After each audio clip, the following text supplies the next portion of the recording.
દાદર વિશે સરસ મજાની વાત કરવી છે, જેને દાદ તરીકે પણ ઓળખી શકાય છે અને ઇંગ્લિશમાં રિંગ વર્મ તરીકે પણ ઓળખી શકાય છે. તો આ વધવાનું કારણ શું છે? કારણો જાણવા ખૂબ અગત્યના છે. જો તમે કારણો જાણી લ્યો ને તો એનું નિવારણ છે ને એ ઝડપથી થાય, પરંતુ કારણો જ ન તમે સમજો તો એનું નિવારણ થાય જ નહીં. તમે ગમે એટલી દવા લીધા કરો તે મટવાનું નામ લેતું નથી. અને ખાસ ઉનાળાની ઋતુમાં ચામડીના રોગો અને એમાંય ધાધર શા માટે કંટ્રોલમાં નથી આવતી એના વિશે આજે સરસ મજાની વાત કરવી છે. એક તો આ પ્રકારનો ધાધર દાદ રિંગવોર્મ, આ પ્રકારનો ચામડીનો રોગ વધવાનું કારણ છે કે ફંગસ એનાથી આ તે વધે છે. ઉનાળામાં તમને ગરમી લાગે, પરસેવો થાય, એટલે આ જે ધાધર છે એ પ્રોત્સાહિત થાય, એટલે એ ઝડપથી તે ફેલાવાનું કાર્ય શરૂ કરે. એની પાછળનું જે મૂળ છે એ છે પસીનો.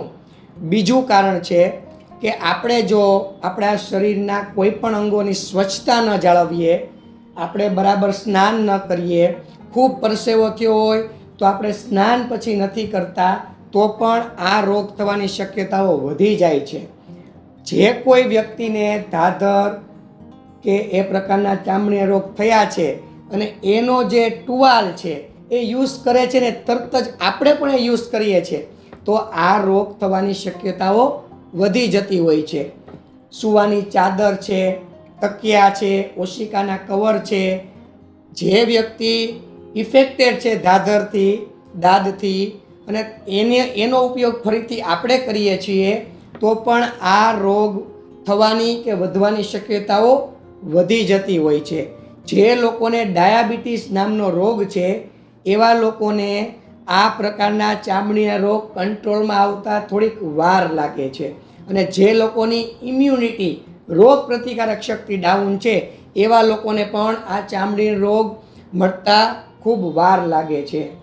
હજી આ રોગ મટ્યો નથી, તરત જ આપણે આડેધડ બધું ખાવા પીવાનું શરૂ કરી દઈએ છીએ, અને ખાસ કરીને મીઠાવાળું અને ગળપણ, મીઠાઈ, ગોળ, તો આ પ્રકારનો ચામડીનો રોગ વકરે છે, એટલે કે વધતો જાય છે.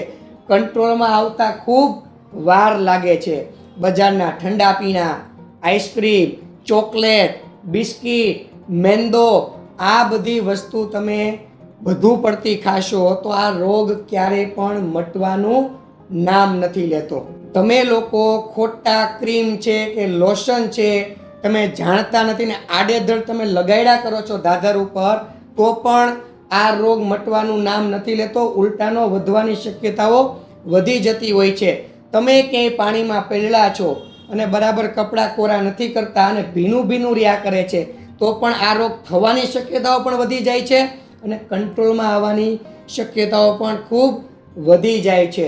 ગરમ વાતાવરણમાં સતત રહ્યા કરો છો, સતત ગરમીના સંપર્કમાં રહ્યા કરો છો, સતત પરસેવો થયા કરે છે, સતત ત્યાં ભીનું ભીનું રહ્યા કરે છે, તો પણ આ રોગ છે તે કંટ્રોલમાં આવવાનું નામ પણ નથી લેતો અને મટવાનું નામ પણ નથી લેતો. અને જે લોકો વિરુદ્ધ આહાર કરે છે, ન ખાવાનું ખાય છે, બજારના જંક ફૂડ, ફાસ્ટ ફૂડ, ઠંડા પીણા, તૈલીય ખોરાક, એવા લોકોને પણ આ રોગ થવાની શક્યતાઓ પણ વધી જાય છે અને આ રોગ મટવાનું નામ પણ નથી લેતો. તો સૌ પ્રથમ આપણે આ કારણો સમજવાના છે અને એમાં ફેરફાર કરી દેવાના છે અને આ બધી ભૂલો કરવાની બંધ કરી દેવાની છે. એટલે આ ધાધર છે કે આપણી દાદ તરીકે પણ ઓળખીએ કે રિંગવોર્મ તરીકે પણ ઓળખીએ, ઝડપથી કાબૂમાં આવી જાય છે.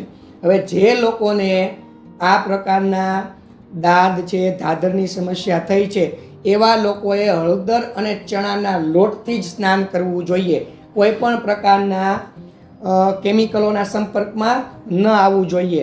નેચરલી રીતે બનેલા જો સાબુ પ્રાપ્ત થાય જે એકદમ કુદરતી અને પ્રાકૃતિક છે, જેમ કે કેસુડાનો સાબુ છે, લીમડાનો સાબુ છે, એલોવેરાનો સાબુ છે, તો એનાથી તમે સ્નાન કરી શકો છો. તમે એલોવેરા જેલ પણ ત્યાં લગાડી શકો છો. એક કુવાડિયા નામની વનસ્પતિ આવે, એના બીજ થાય શીંગોની અંદર, એ બીજનો પાવડર કરી લેવાનો છે અને છાશની હારે મિક્સ કરીને તમે જ્યાં ધાધર થઈ છે ત્યાં 6 થી 7 દિવસ સુધી લગાડશો તો પણ આ પ્રકારના જે ચકૈડા છે, ખજવાળ છે, તે ધીરે ધીરે આવતી બંધ થઈ જશે અને તમને એમાં ફાયદો જણાશે. એ જ રીતે બીજો પ્રયોગ, કડવા લીમડાના પાનની લુગદી અને એમાં થોડુંક હળદર મિક્સ કરી દેવાનો અને આ બંને મિક્સ કરીને એને લૂકથી સવાર સાંજ તમે દાદરને રિંગવર્મ ઉપર લગાડશો તો પણ તમને ખૂબ ફાયદો થશે.